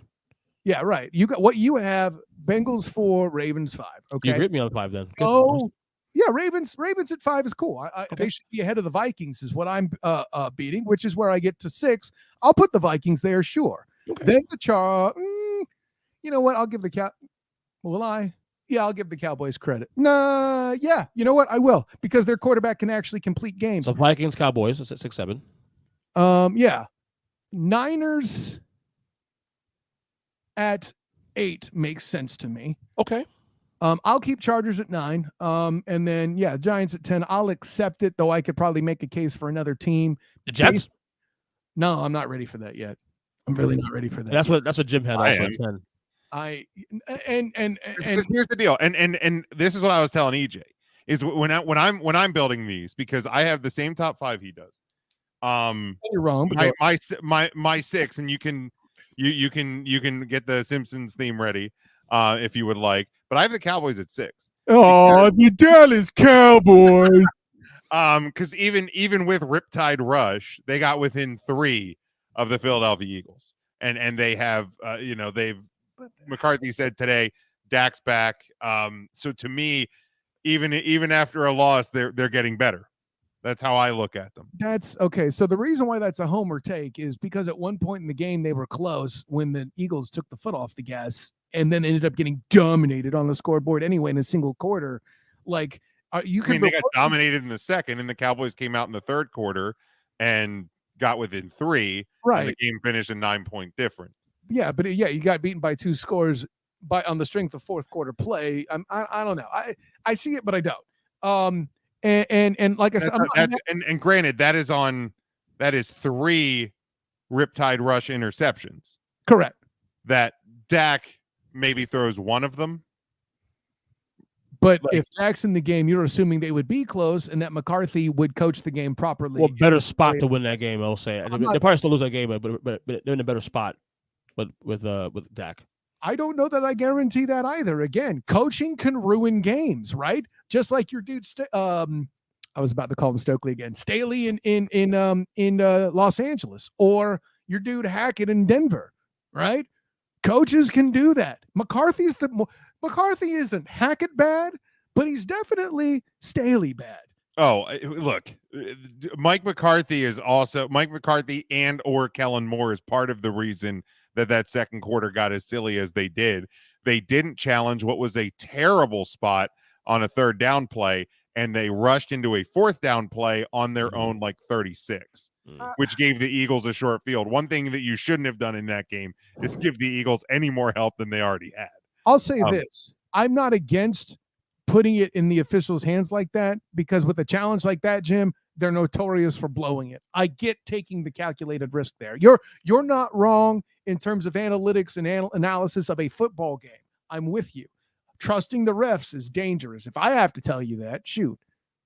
It is. I mean, and now granted, we've seen clear and present, clear and plain as day evidence not go the correct way. But I mean, they had the camera shot on the line that showed the ball over it. So, like, to me, and now granted, look, if you challenge it and it gets overturned and you go for it, whatever, like, or I guess the call stands because they marked him short.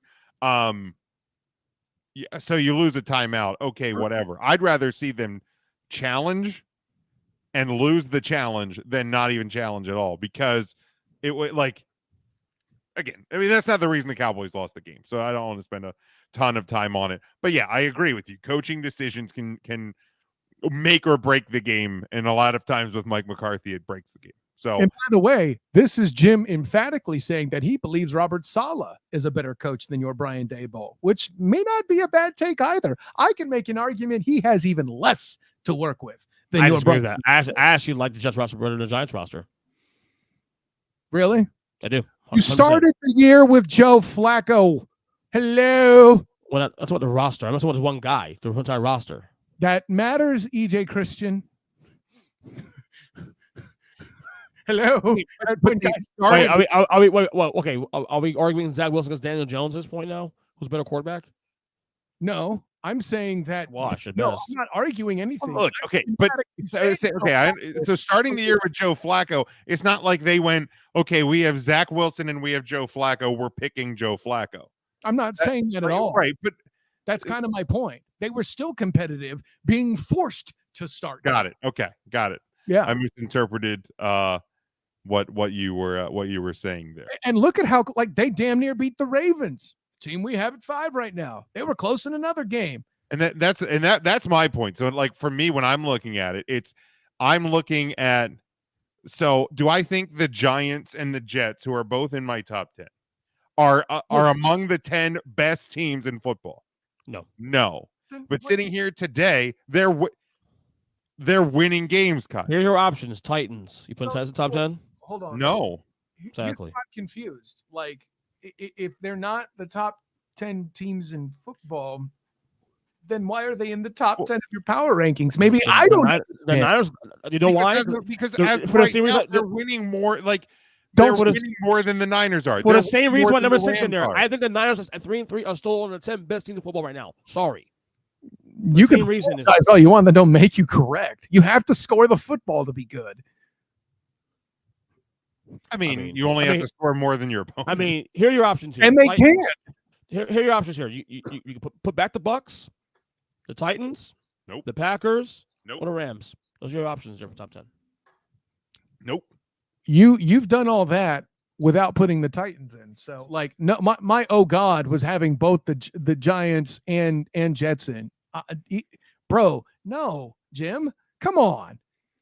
Why not? Who did you take off the list to let them in? Is my question. I honestly probably don't the Rams. remember who I had it. Probably the Rams. 9 and 10 last week. Yeah, I had the Rams in. No. Compared to EJ, because he doesn't have the Jets here. So I have the Niners out. So I have the Niners out. Damn, it's hard to argue that. I'm not that's the only one. That's the only difference. I have the Niners out and I have the Jets in. So I have the Cowboys at 6, Bengals 7, Chargers 8, Giants 9, Jets 10. So Kyle and I have the same top 10. The same 10. Just the order is a little different. Yeah. I said the Niners are too high. If I told AJ if he wants to make a case for the Niners at like 8, 9, or 10, I'll listen. At 6, no, I won't listen. It's not the Niners that are too high. It's EJ from hitting the weed to put them there. Let's lock it up now. I'm done with this segment now. Fire department because EJ would be I'm done with Kyle's bullshit. I do this shit every fucking Tuesday, twice a day. Well, that's a you problem, not me problem. You got a T-shirt for it, bitch. You wanted a T-shirt. That's true. This is true. Mike has let's see, he says Bills, Eagles, Chiefs, Vikings, Ravens, Bengals, Rams, Chargers, Cowboys, Giants. He won't get the Rams. So he has he Rams. He won't get the Rams dick. I don't get it. The Rams. Look. I have a problem with the Rams in the top 10, but and so Mike had a good point, and I'm with him on this one. So you say you talk about trusting the 49ers. The Rams won the Super Bowl last year. Yeah. Okay. So how is the trust of the Rams? Using that logic of they won the Super Bowl last year, any different than your Niners 49ers went to the NFC title game last year? The Niners beat the Rams this year. So what? So what? Well, same record. But you're talking about what the 49ers could do because they went to the NFC title game last year. You know where they lost to the Rams? In the NFC title game, and the Rams won the Super Bowl. It's the same argument. Let's lock it up.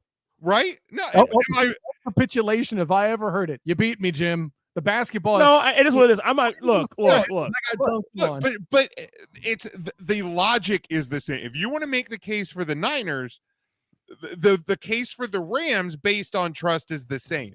I have seen the Niners look better, bro, in games this year than the Rams. The Rams have struggled in every single game this year. Maybe except outside the Arizona game. That's it. You got Mikey Byrne hot in the comments, bro.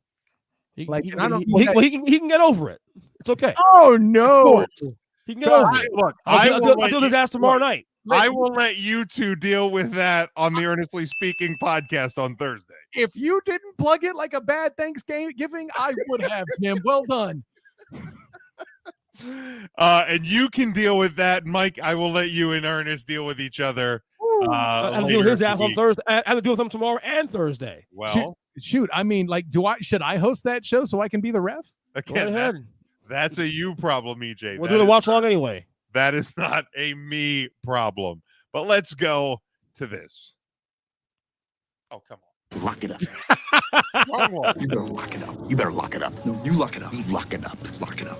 Lock it up. All right. Our guarantees for the weekend that will be, I will start with Matt. I feel like Matt got lazy. Okay. I feel like Matt got lazy. He got drunk. For this week's lock. But I'll forgive him. Okay. He's had a long weekend, blew his voice out. Phillies advanced. Mets didn't. Phillies advanced. They're in the NLCS. Mets went home. They lost. Cut your shit, Jim. But Matt says Justin Herbert will throw a touchdown. Cool. Seattle's defense. Good. Throw these 3. There's Matt's lock of the week. Kyle, what is one thing you guarantee will happen this weekend? I predict that Nathaniel Hackett will still be a bad coach. No. Well, that's a lock for his career. No. The Denver Broncos. I'm going to do something a little bit more bold than that. I'm going to say that, looking at this schedule here, I'm going to say that EJ and Jim's Dallas Cowboys, with Dakota Prescott at the helm, will throw for 300 yards. All right. I like that. Lock it up. You just stole mine, man. Actually, something similar. My lock for the week is I think Dak Prescott will silence all the doubters and have a huge game. That's not bold. I mean, Well, come on, man. People are talking about, dude. All my Cowboy friends. Lions. Oh, I Cooper's wish the they star were playing a quarterback. better What are team you than that. talking about here, dude? It's Dak. Stop. He worked $1,000 this week. That's it. Huge game this week. Lock it up. I mean, I hope you're right. I really do. All right. For me, well, this one's kind of more of a comedic one, and this is Matt will understand this one. Notre Dame fans will insufferably complain about their game being exclusively on Peacock this weekend.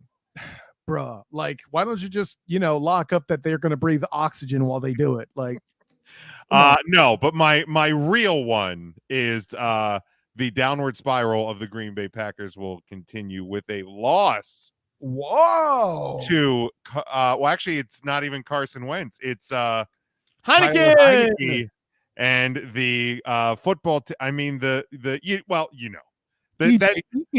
football team formerly known as the football team that plays in Washington, actually Arlington. That Dan Snyder will lose next year. Playoff team. Dan Snyder will lose. They're still alive, Kyle. If you had heard.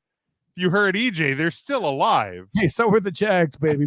At 2-4. So that is my lock. All right, gentlemen.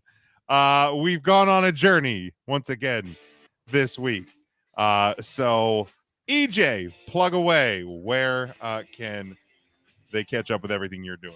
First Good Podcast, all podcast catchers. We drop that every Tuesday and Thursday. I'm on Twitter at EachChristian7. Check out my YouTube page, of course, Ernest Christian on YouTube. Other than that, another great show, fellas, guys. Great job as always. Matt, we kind of miss you, I guess. Not really. Go Padres. We do. I don't know if you do, but we do. I kind of miss them sometimes. Listen, not really. Apparently checking you is a lot more of a full-time job than I thought. Jesus. Go Padres and go Astros. Wow. Fuck Who the hell cares? Fuck the Yankees. Don't I have that? Oh, maybe I don't. Nah. Damn it. Step your game up. I'm kidding. Oh, no. Oh my God, who the hell cares? Jim, I love you so much, my dude. Oh my God. I got it. See, I got it. I just have to find them. You know Jim, in honor of yourself, please give me a Maui. What can I say except you're welcome? Oh God. Well done, Jim. Are you done, EJ? Do I go now? Yeah. Oh yeah. Class dismissed. Your turn. Go Heat, bitch. I'm about to say, at least you Go Heat, bitch. There it is. He's still better at it than you. He's tomorrow night. He go Heat, bitch. Nights tomorrow night. Yeah. Okay. In your defense, go Heat bitch days tomorrow. That's good. Oh my God, who the hell cares? I do. I do. Apparently.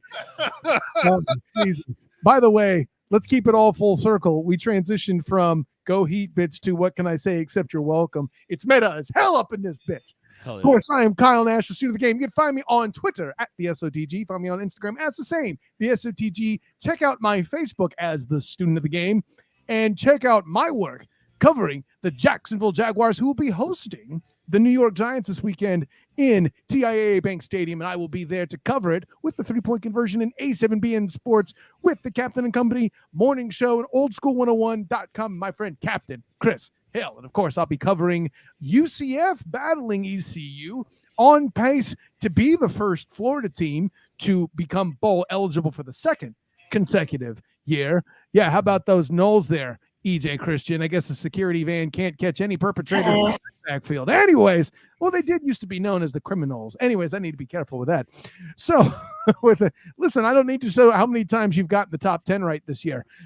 This week, not among them. Anyways, so, of course, check out my work on the Hilarity by Default YouTube channel with the Required Viewing podcast. My dude, Demosthenes Euclid. See, that's how you're supposed to do it, EJ. Blah, blah, blah, Demosthenes Euclid. Demosthenes Euclid. There you go. Well done.